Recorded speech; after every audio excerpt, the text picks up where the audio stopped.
Okay guys, on this video I'm going to show you how to replace the rear brake pads, replacing the rear brake pads on this Mazda 3. They just take you through the whole procedure because the brake pads are not the same, the front one and the rear ones. The rear ones, the pistons, you don't compress them like the front brake pads. The front brake pads are quick, easy and simple. Like if you want to know how to replace the front brake pads, just click on my video. There's multiple videos on my YouTube channel where you can get how to change the front brake pads. Let's dive through and not waste more time.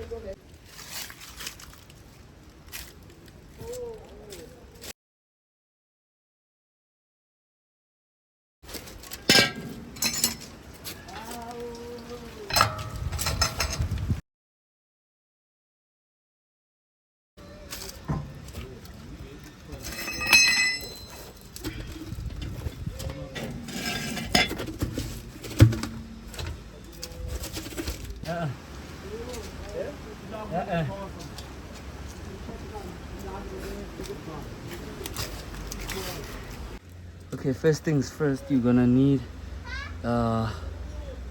number 13. There's like two bolts located, the bottom one and this is the upper one.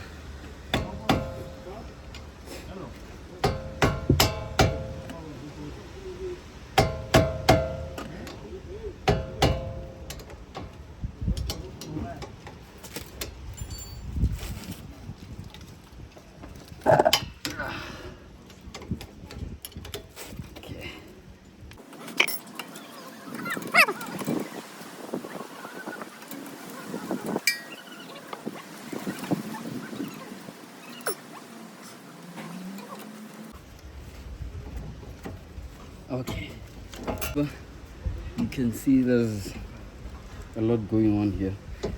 So by a lot going on, I mean that you see the markings here can actually tell you that this brake caliper, you don't compress it in. Instead, you have to twist it, you have to turn it until it compresses in.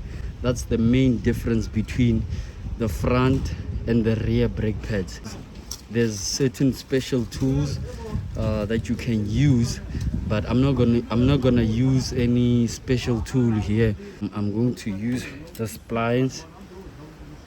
Okay, I'm going to use the splines, and then I'm going to turn until it compresses in, so that I can allow the new brake pads to be inserted inside. This is the old brake pads.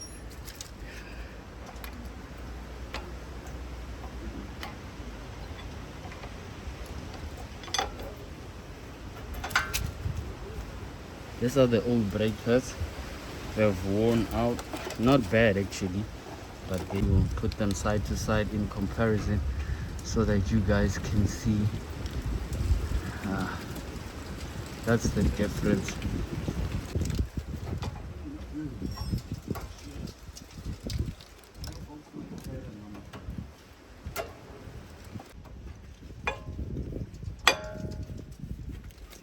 Okay, out with the old brake pads. Now I've inserted the new brake pads.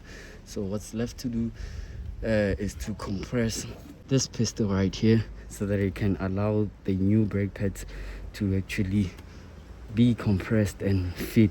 Because if I'm not like compressing it inside caliper, the brake caliper is not going to go back in. As you can see, it rejects the new brake pads because the old brake pads were worn out. So each time the brake pads get worn out, this piston compresses out.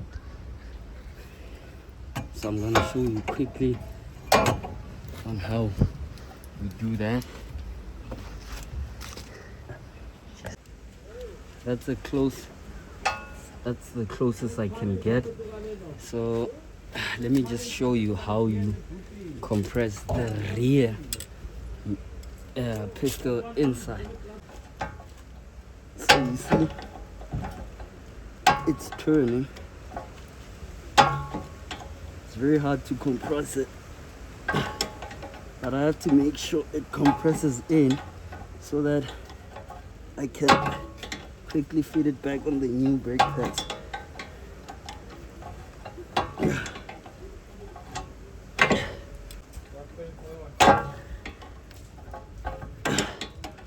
But once it turns, it becomes a lot more easier to continue turning it.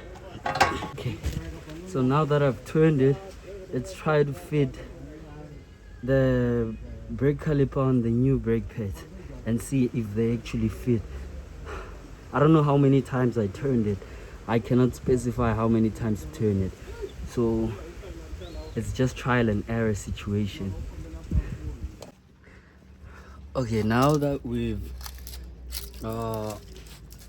compressed the piston inside the brake caliper, now we have to like test fit.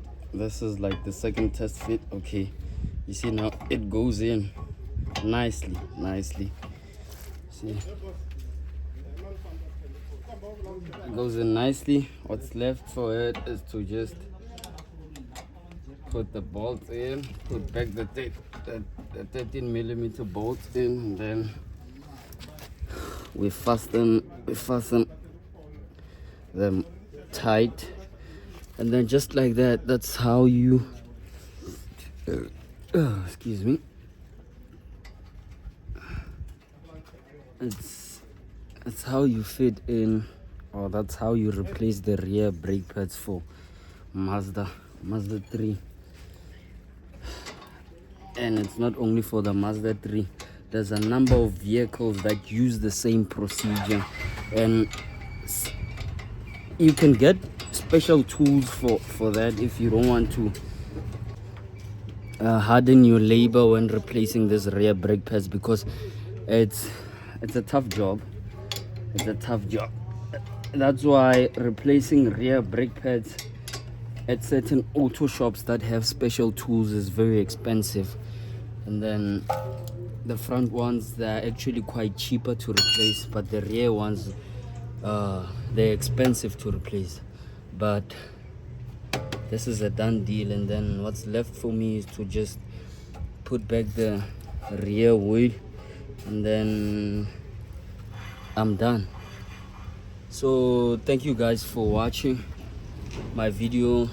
Like and subscribe on my YouTube channel, and there's a number of videos that you can actually check on brake pads. I've also got VW Polo. I think I have VW Polo, Vivo Polo, TSI. So this is the third vehicle on brake pads. I also have VW Amarok on the list. There's a number. So just like and subscribe for more videos, and please, thank you for watching. Continue watching. Thanks for the support. Share the videos to everyone.